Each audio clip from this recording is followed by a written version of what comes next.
Assalamualaikum warahmatullahi wabarakatuh. Bismillahirrahmanirrahim. Nahmaduka ya ghafuru ya syakuru. Mashalli wa sallim barik ala sayyidina maulana Muhammadin wa ala alihi wa sahbihi asma'in nama ba'du. Ketika Fatihah itu sebegitu keramatnya, sebegitu topnya, itu setan rapat, singkat cerita itu yang tadi dipimpin oleh iblis yang sedang terkapar apa? Terus tadi obatnya enggak ada, cuma dia shock karena ada surat yang turun yang melafatkan itu pasti selamat dari apa? Neraka. Nah ini gimana saran Anda? Terus sarannya adalah bikin orang-orang itu lupa tidak baca Fatihah. Nah ini rapatnya iblis. Idzabu wajtahidu hatta tufilu qulubahum hatta la yaqulu hadis surah. Kala yuksiru qira'ataha wa la yakunu lahum ajrun wa thawabun bal yakunu lahum adzabun wa iqabun. Kemudian yang terakhir saya beri ijazah tentang Al-Fatihah ya, karena ini surat yang populer.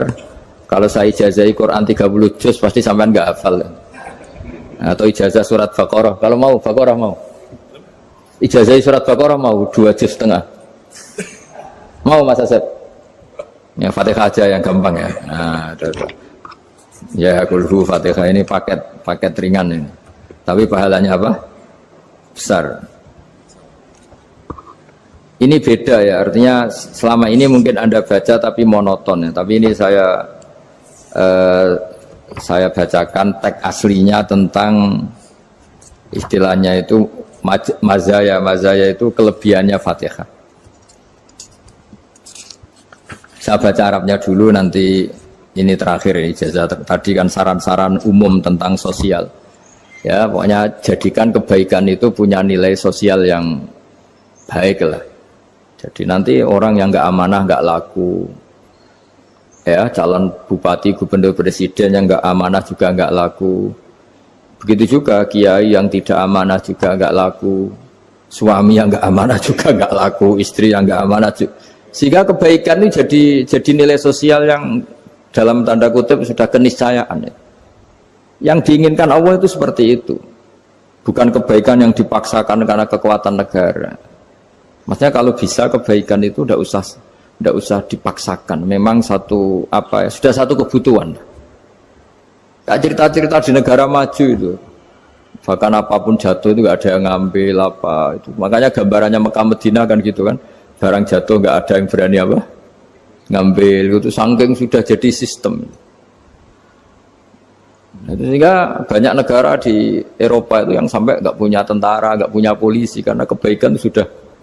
Nah kita kan masih capek, polisinya aja capek apalagi masyarakatnya, karena ya apa ya, kebaikan itu belum jadi nilai apa bersama. Nah kita selain ditopang negara, ada polisi, ada tentara, itu kita usahakan kebaikan itu jadi nilai apa bersama. Ya, tadi wa'tamiru bainakum bima'ruf. Dan kita punya reputasi yang bagus dalam bab ini.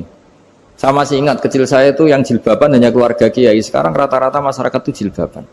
Dulu yang sekolah SMP, SMA itu jilbaban kadang dulu malah dilarang ya, harus sama seperti itu seragamnya. Sekarang sudah boleh dan nyaman. Lama-lama yang dapat simpatik ya yang pakai pakaian model tertutup seperti itu. Lama-lama gamane cara wong golek mantu ya golek yang seperti itu daripada yang blodor. Lama-lama jadi nilai bersama. Ya ingin saya seperti itulah. Di terminal juga sama. Orang mau makan cari warung yang kelihatan ada ayat kursinya, pakai jilbab, atau paling tidak dia nggak mungkin lah nyuguhkan yang tiren atau yang haram. Akan ada garansi sosial, ada apa? Ada garansi apa? Sosial dengan penampilan yang soleh itu kan, masa iya nyuguhkan oposan babi gitu misalnya itu. Jadi nilai sosial itu harus, ya tadi harus benar-benar jadi nilai, sehingga negara biar nggak capek-capek itu. Polisi juga gak capek kan, karena tugasnya corong Jawa mau ngawat-ngawati tok, tapi sudah tidak perlu tegang karena kebaikan sudah jadi nilai apa bersama. Ya, ingat-ingat ya ayatnya tadi, wa'tamiru bainakum bima'ruf. Jadi kebaikan itu harus jadi nilai bersama. Iktimar itu menjadi urusan bersama. Makanya kalau kita rapat besar disebut apa? Muktamar. Muktamar itu urusan bersama. Ya tadi, imamnya sholat juga menopang Gojek karena nggak lama-lama nopang Grab, nopang Kernet, nopang penjaga Indomaret, penjaga bensin, pom bensin. Nah dia hanya punya waktu 5 menit terus imamnya baca Baqarah. Iya imamnya mursyid, mungkin dia tambah lama tambah dapat aplaus dari muhibbinnya, tapi makmumnya dia tambah lama tambah dapat penghormatan dari pecintanya, tapi kitanya wah khusyuk wali kan, dia dapat status naik lah, kita yang sudah tidak ikut jadi wali diganggu apa pekerjaannya. Kalau ada imam seperti itu sampai mufarokoh saja, niat ya Allah sampai sini saja saya makmum orang itu, silakan orang itu punya urusan sendiri dengan jenengan, ya sudah, atau salib saja apa ya, itu boleh. Kalau dalam fikih namanya apa, mufarokoh. Mufarokoh itu niat, tapi kamu jangan langsung selonong mufarokoh, niat dulu pamit sama Allah bahwa sekarang mau mufarokoh. Ya, tapi ya jadi sholat yang aneh kan, imamnya masih rukuk, kamu terus sujud, terus apa-apa selesai ya. Mungkin dalam pandangan itu orang lain, ini maksudnya makmum gimana ini kok begini. Tapi sudahlah, Allah Maha tahu. Insya Allah dimaklumi. Ya saya baca tentang Fatihah ya, karena sampean pasti sering baca Fatihah. Supaya apa? Sekaligus jadi jimat lah gitu. Jadi kalau kamu sering di jalan-jalan yang mungkin sepi, atau mungkin kan tidak semua teman Grab itu nasibnya bagus yang di Semarang Jogja. Mungkin yang di Kalimantan, di Papua kan ada yang 10 kilo gak ketemu rumah, ya kan?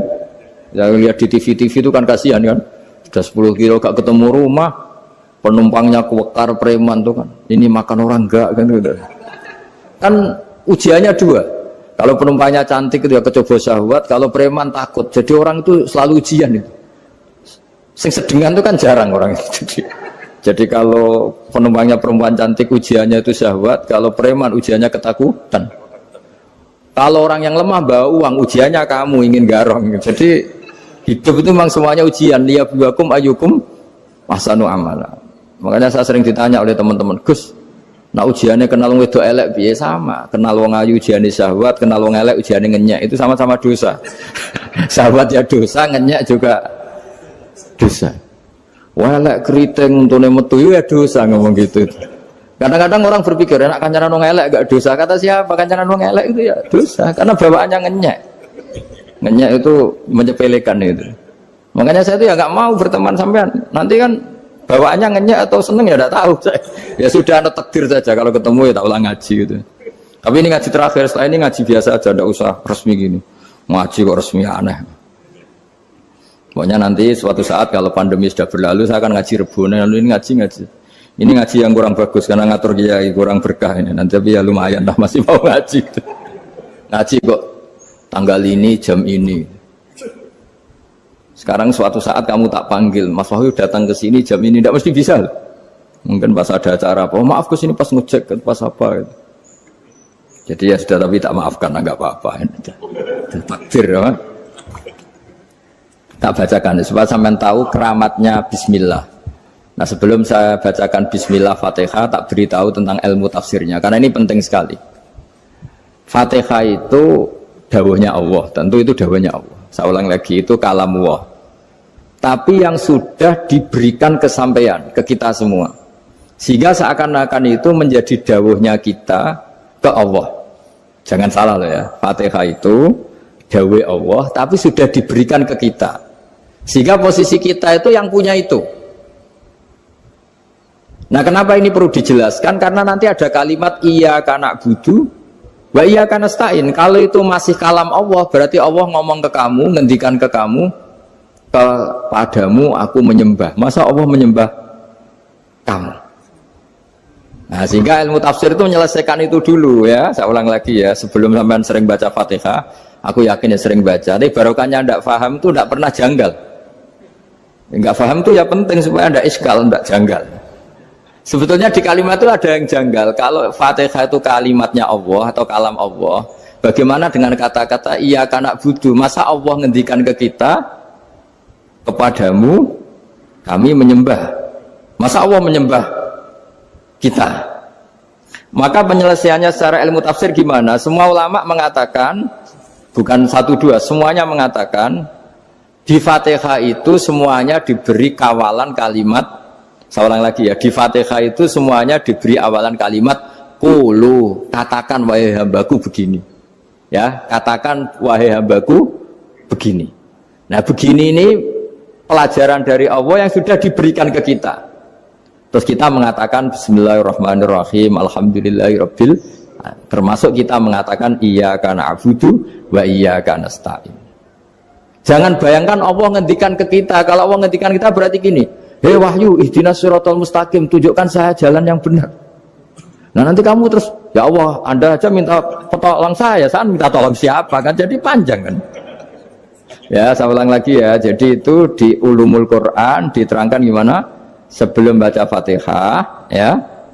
Fatihah itu kalamullah, ngendikane Allah, tapi yang sudah diajarkan ke kita dan sudah milik kita, sehingga kalimat itu menjadi milik kita.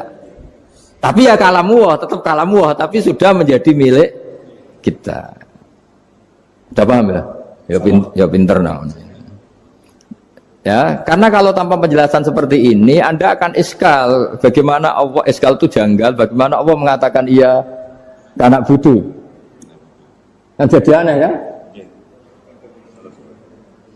Ya, jadi tak jelaskan secara ilmiah ya. Jadi kata ulama-ulama tafsir, ayat-ayat Quran seperti ini sebetulnya dimulai dari qulu apa? Meskipun nggak dilafatkan.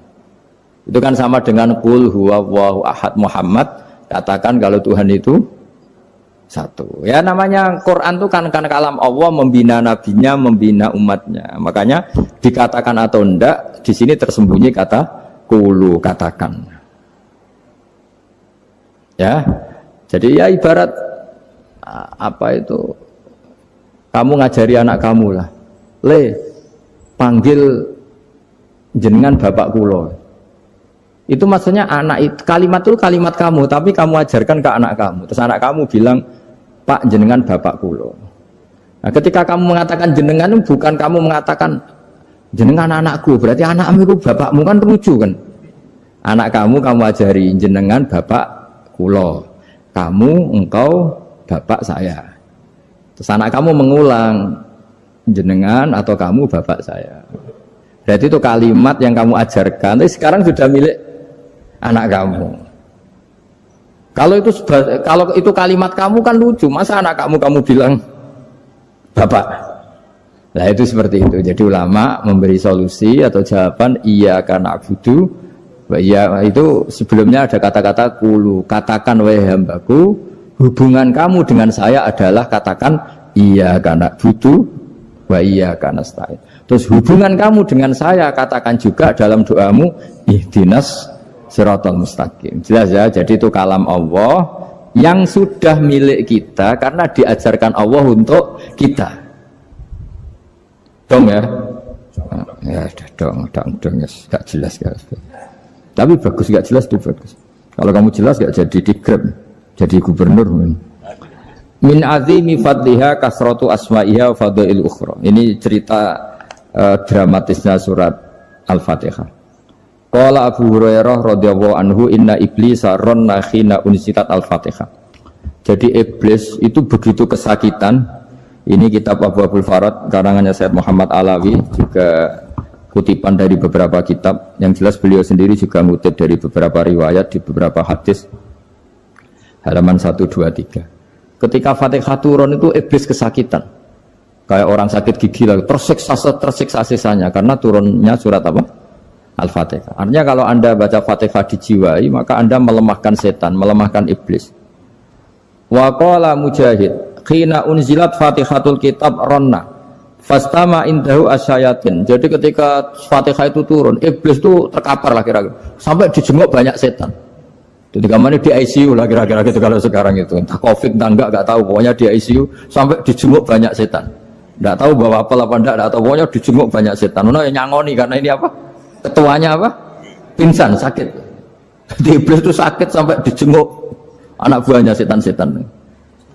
Ya, semoga kalian semua tidak kenal setan. Kalau kenal berarti teman, apa?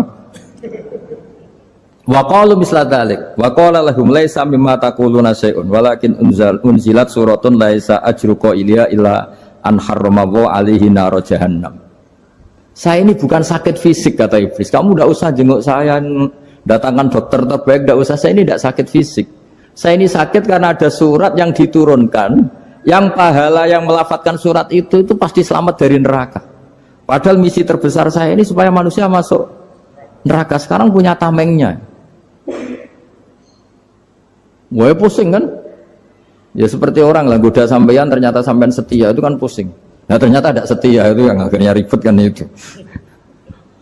Jadi iblis itu cita-cita terbesarnya kan semua orang itu masuk neraka. Nah sekarang turun satu surat yang gara-gara surat itu siapapun yang baca dijamin selamat dari neraka. Jadi walakin unzilat suratun laisa ajru qailiha illa an harramallahu alaihi nar jahannam. Karena jadi dia shock lah, kalau orang di Jawa itu bilang shock. Aduh, sial nasib saya ini umat nggak bisa saya goda lagi karena punya tamengnya tadi punya. Qad batala kaidukum wa makrukum. Rekayasa kalian sekarang itu tidak ada gunanya semua. Nah, ini alhamdulillah di Indonesia kelihatan kan banyak yang miskin, banyak yang susah. Tapi selagi mereka masih sholat, tuh keinginan mencari halal itu masih tinggi. Kayak apa kita di tengah kota, jauh dari anak istri, jauh dari tetangga. Biasanya kalau orang jauh dari anak istri tetangga kan sakar PDW. Tapi yang soleh masih banyak, sudah jauh dari keluarga tetap lurus. Loh kalau yang dekat lurus kan wajar, konangan wong akeh kan. Ini sudah jauh masih lurus. Nah ini nggak lepas dari barokahnya surat apa? Surat Fatihah tadi. Jadi karena ada surat yang menjamin pelafalnya atau qailiha terbebas dari api neraka. Wa qalat as-sayatinu lahu is ayyusai'in ta'muruna ya maulana. Faqala lahum idhabu wajtahidu hatta tukhfilu qulubahum hatta la yaqulu hadhihi surah. Lalu kita gimana? Jari para setan gitu. Lalu kita gimana? Terus kata iblis, sudah bikin mereka lupa sehingga tidak baca lagi. Selagi masih baca kita pasti keok. Jadi kalau sampean sudah jarang baca Fatihah itu berarti sudah bagian dari kemenangan apa? Iblis. Jadi kalau sampean sudah jarang baca Fatihah itu berarti bagian dari kekalahan Anda, kemenangan iblis. Masih sering baca? Berapa kali? Terus apa lagi?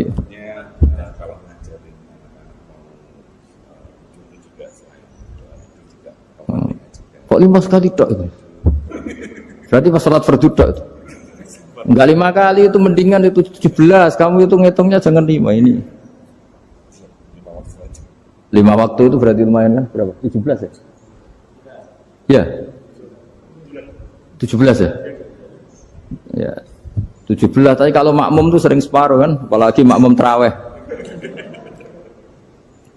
Ya kan?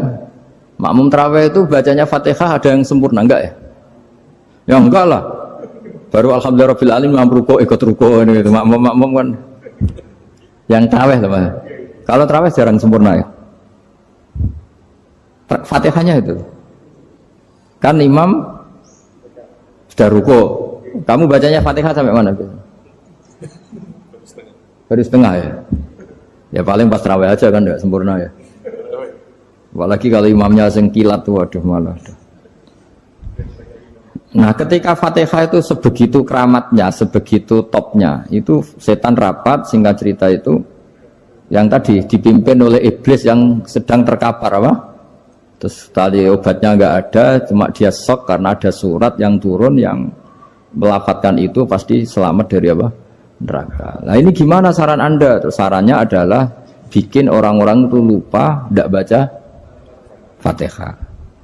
Nah ini rapatnya iblis. Idzabu wajtahidu hatta tufilu qulubahum hatta la yaqulu hadhihi surah. Kala yuksiru qira'ataha wa la yakunu lahum ajrun wa thawabun bal yakunu lahum adzabun wa iqabun.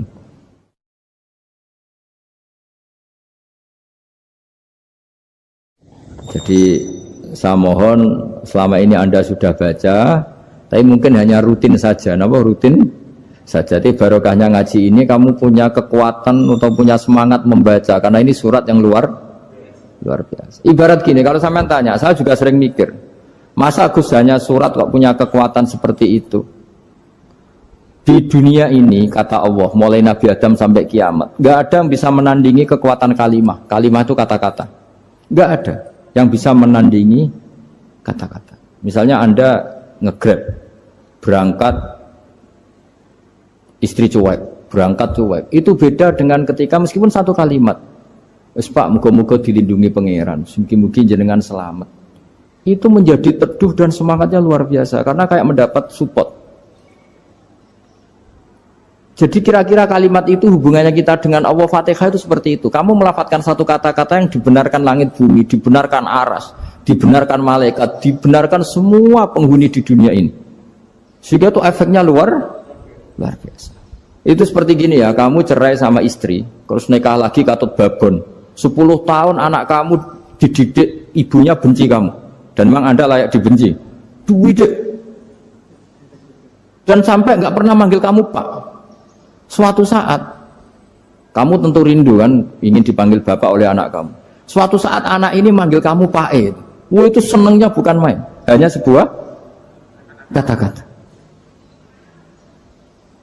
Makanya kadang-kadang orang itu tanya sama kiai, ijazah lafadz ini gunanya apa sih? Itu ijazah-ijazah itu untaian kata-kata. Yang kata-kata ini dibenarkan langit dan bumi dan aras dan para malaikat, sehingga efeknya itu luar. Nah ibarat seperti itulah, kamu melafadzkan Fatihah itu melafadzkan kata-kata yang dibenarkan Allah dan Rasul dan semua malaikat, semua penghuni langit. Maka ini efeknya pasti luar. Nah di sini lah orang-orang dulu itu tahu keramatnya itu, sehingga ketika melawan Belanda, melawan Jepang dulu itu kalimat-kalimat itu menjadi mantra yang luar biasa. Doa lah, doa yang luar biasa. Tapi di era modern karena orang sudah tidak ngerti itu, dianggap itu mantra, jimat, khurafat, bid'ah, waduh ribet menemal. Sebetulnya tidak seperti itu. Memang kata-kata ini kekuatannya luar biasa.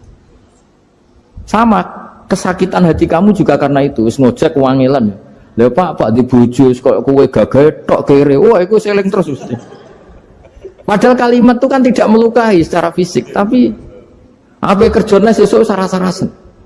Karena terus dengan pengadilan seperti itu kan, ngapain kerja demi perempuan yang seperti ini? Lagi-lagi kata-kata ini luar.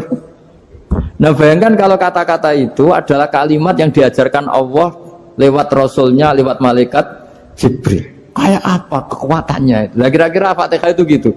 Kalimat yang baik, kalimatan thayyibah diajarkan oleh Allah dan Rasul.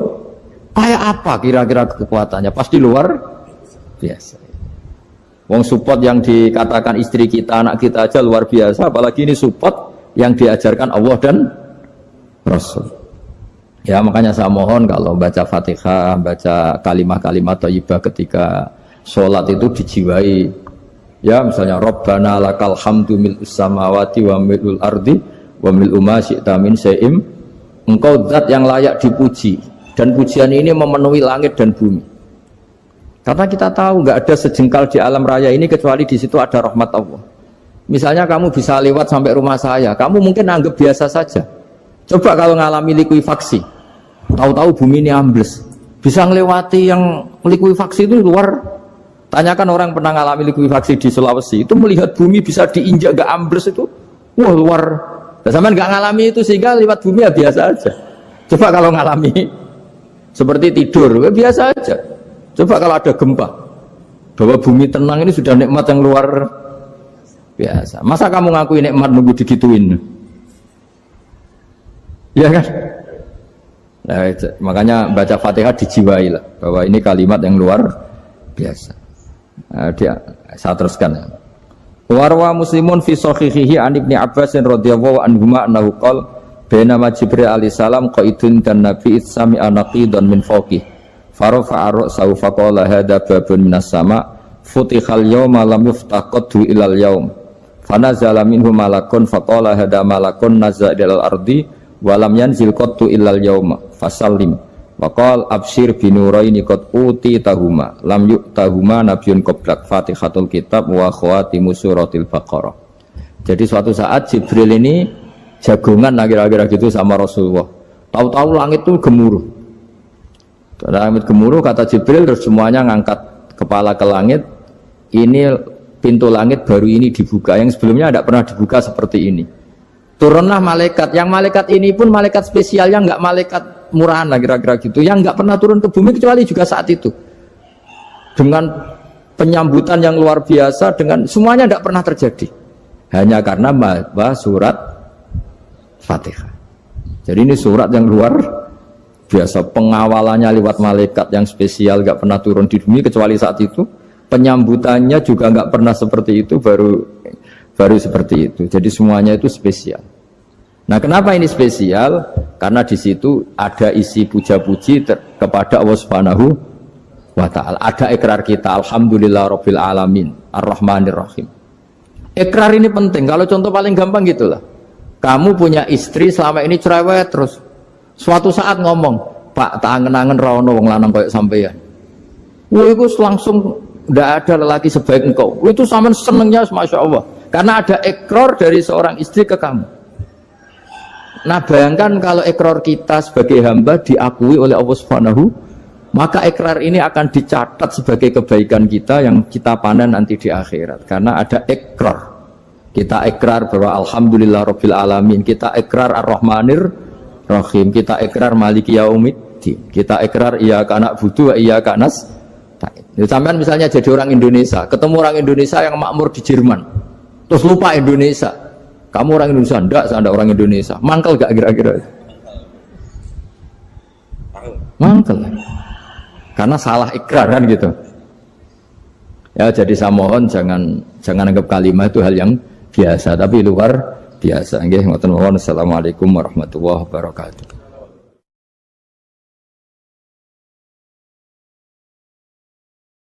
Saya berkali-kali kampanye di mana-mana lah, kampanye dan menganjurkan. Di antara catatan dalam Suhufi Ibrahim wa Musa kan ada kan di Quran itu yang dinamakan lampiran-lampiran wasiatnya Nabi Ibrahim dan Nabi apa? Musa. Itu di antara catatannya begini. Orang yang punya akal itu adalah orang yang bisa menikmati sesuatu yang baik. Misalnya gini, contoh gampang gini. Kamu punya anak pertama atau punya anak yang masih kecil. Itu gendong tuh senangnya bukan main. Melihat anak sehat tuh senangnya bukan main. Mungkin saat itu banyak orang yang sedang maksiat dengan perempuan nakal atau dengan teman-teman nakalnya, yang nganggap seperti itu tidak nikmat. Tapi andaikan ini ditimbang ya ditimbang. Yang maksiat tulan, misalnya paling ukuran bahagianya itu 70%. Tapi yang ini, yang nimang anak baru lahir atau masih kecil, corong Jawa ngeloni anak, bisa saja bahagianya itu sampai 100%. Artinya selama ini kesalahan kita adalah nganggap maksiat itu pasti menyenangkan dan taat itu tidak menyenangkan. Makanya saya berkali-kali fatwa, untuk melawan kenikmatan maksiat, orang harus terbiasa menikmati taat, menikmati kebaikan. Jangan kira kita nimang istri nikmat, nimang anak nikmat, ketemu teman yang lama tidak ketemu juga nikmat. Artinya kita akan melewati berjam-jam untuk jagungan sama teman, sama anak, sama istri. Dan itu harus kamu nikmati supaya mengganti tidak berkebutuhan nikmat yang lewat jalur maksiat. Jadi saya mohon sarana-sarana yang menyenangkan itu, yang taat itu kita maksimalkan. Makanya bapak saya tuh sering pesen, kowe nak ngaji sing guyon, sing seneng. Nganti wong maksiat itu karena cari kesenangan. Coba kalau kesenangan itu sudah didapatkan saat taat, maka tidak butuh lagi kesenangan yang berbentuk maksiat. Makanya orang-orang wali dulu kalau sudah sholat itu gak bisa berhenti karena merasa nikmat. Makanya Nabi pernah ngendikan wa qurratu aini fi sholat, nyaman saya itu kalau sedang jono aku ahli makhras. Akhirnya Quran wong rono merdukun. Kepengen jabat, Kang, gawe khataman 1000 Kang, aku ben dadi pejabat. Nah, Quran akhirnya difungsikno kaya tabib. Sing jelas ahli Quran spesialis makhraj. Terus dalam kurung ikhlas sekali. Wis ngaji saweneng, wis entuk ilmu gak kepikiran salam Barang ikhlas jebule bojone do minggat perkara entuk apa. Wis disebut wal mukhlisun ala khotorin azim. Wong ikhlas itu dalam bahaya besar. Karena ya rawan takobal wa minna minkum takobal ya. Tapi apapun itu barokah ngaku-ngaku asal ora krana hadzun nafsi, ora krana nafsu. Mulane ketika ekonomi era Aziz Bisra tokoh Mesir, itu gonjang-ganjing. Nabi Yusuf menghentikan, ij'alni ala khazainil ard. Ya sudah, menteri pertahanan pangan saya. Inni hafizun alim. Karena saya menguasai ilmu itu dan saya terpercaya. Semua nabi memaklumkan diri, inni lakum nasihun amin. Ora oleh nabi ditakoki, napa jenengan saged mimpin kula? Ya insyaallah saged. Pangestune mawon ra oleh kudu inni lakum nasihun amin. Kudu jelas. Malah sebagian nabi sanggerono wong salah paham yo. Aku wis ngomong alam akul lakum inni a'lamu minallah mala ta'ala. Urusan pangeran tak roh aku timbang kowe. Bang ini urusan sarah muslim roh aku timbang kowe. Kowe roh judule tok aku wis rasa isine. Malah ana sing ora regane piro. Terus takok ben ditakok bibet ben dianggap alim. Lah iku sing kebohongan publik. Ora alim kitabe dua kok bibet, terus tamune tidak mlaku-mlaku. Sawangane kitab kabeh tau diwaca. Ya akeh kiai ngoten niku ya akeh. Ya saya penampilane. Jadi semua orang baik iku kon maklumatno kebaikannya, tapi aja krana nuruti napa hawa. Ana kabeh kitab iku yo ngelem kitabe. Zakaria Al-Ansari angger ngarang muni wa takbiri bidzalik aula min takbiril asli. Karanganku luwih apik timbang kitab asline. Padahal kitab asline karangan Imam Nawawi. Yes, tapi biasa wae karena beliau enggak niat sombong ya memang seperti itu. Ya disebut babu dzikri rajul mana qifa nafsi. Babu dzikri rajul mana qifa nafsi. Bab seseorang itu boleh menyebut kelebihannya asal kanggo orang banyak, asal maslahat, orang nuruti napa naf. Muji uang, muji jabatan, muji perempuan. Malam cawe dok wayu, di duit wae seneng para presiden, para menteri seneng tuh Alpat seneng kan seneng muji dunya. Kowe iku lho tak kemak sering muji dunya, mbok mobil, mbok duit, mbok babon pokoke muji dunya. Nah, ternyata ke pas salat khusyuk, alhamdulillah rabbil alamin. Apa jawab? Waras kowe, Jong, sing mbok puji aku. Ya, angel temen nerangno kowe. Ya, kowe kan biasa muji mobil mewah atau babon ayu atau pangkat. Lah selama ini kan gak waras misalnya. Wah, bareng pas salat ya muni alhamdulillah rabbil alamin. Jadi jawabnya waras kowe, Jong.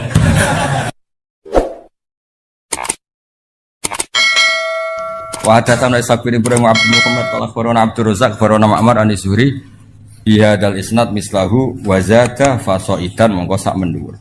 Wa hadatsana Ishaq bin Ibrahim akhbarana Sufyan bin Ato. Lah niki sangu nggih pasanan nggih. Sabalen niki sangu nggih napa? Pasanan kersane sampean nak maca Fatihah dijiwai. Dijiwai anut panduane Rasulullah sallallahu alaihi wasallam. Man disapane wong salat sapa man salatan kelan salat lam yakra kang ora maca sapa man fiha ing dalam salat bi umil Quran faya mengko te salat khidaun minangka salat sing cacat sing nipu salasan kelan kaping 3 ghairu tamamin kelan tanpa sempurna faqila li Abi Hurairah inna manakun waro al imam. Nah dados niki tak baleni malih kalau sudah di level sahabat apalagi tabiin dawe Nabi itu ya dianalisis. Karena Nabi itu ada hal-hal yang beliau itu marah. Sahabat yo ora ro alasane marah, tapi kadang yo ngerti. Tak kayak contoh ya, ben gue ngerti nek aku sinau tenanan. Lo nganti tua yo cek sinau. Ora koyo kowe wis ra pinter ra sinau. Didol agama wah repot. Yo kok payu saking jembare rahmate pengen. Dungo ra mandi lho, gayane ku yo mandi. Mbok koyo rodok nangis apa ya larang regane akhire wong ketoke dijiwahi yo. Nabi itu pernah sholat, ini nyata ya, Nabi pernah sholat. Kemudian di belakangnya itu baca Quran, makmum di belakangnya. Nabi itu duka, mali unazaul Quran. Aku kok mbok saingi ketika maca Quran. Kemudian ini melahirkan satu tafsir, kalau sholat jahriyah karena imam baca banter, maka makmumnya itu tidak boleh baca sama sekali. Alasannya apa? Khitabuh lil mustami' al istima' dunal qiraah. Tabalin khitabuh lil mustami' adalah al istima' dunal qiraah, yaitu Allah bikin aturan wa idza quri'al qur'anu fastami'u la, sehingga ketika imam baca dan kamu dengar khitab al mutawajjah ilaika adalah istima', bukannya ini imam. Nah makanya ketika ada sahabat yang cerita, pokoknya nak sholat kudu maca Quran, maca Fatihah, pokoknya nak sholat kudu maca Fatihah. Abu Hurairah ya dibantah ketika ge aturan itu dibantah. Innamanakun waro al imam. Lho jenengan seputi kok ngengken kula maca Fatihah, wong kula nu di belakang imam. Maksudnya harusnya saya itu hanya kena khitab mendengar, tidak perlu membaca. Ya tak baleni ae. Potongane kok ngowah-ngowah. Maksudnya Wes ta engko iki nek kowe do di pondok mbok ulangno terus kok wong pinter wis ta barokah ngaji nek kene kok terangno kok ben gayane kok wong apa? Pinter. Wes tak ikhlasno wis mbok aku kowe ora usah muni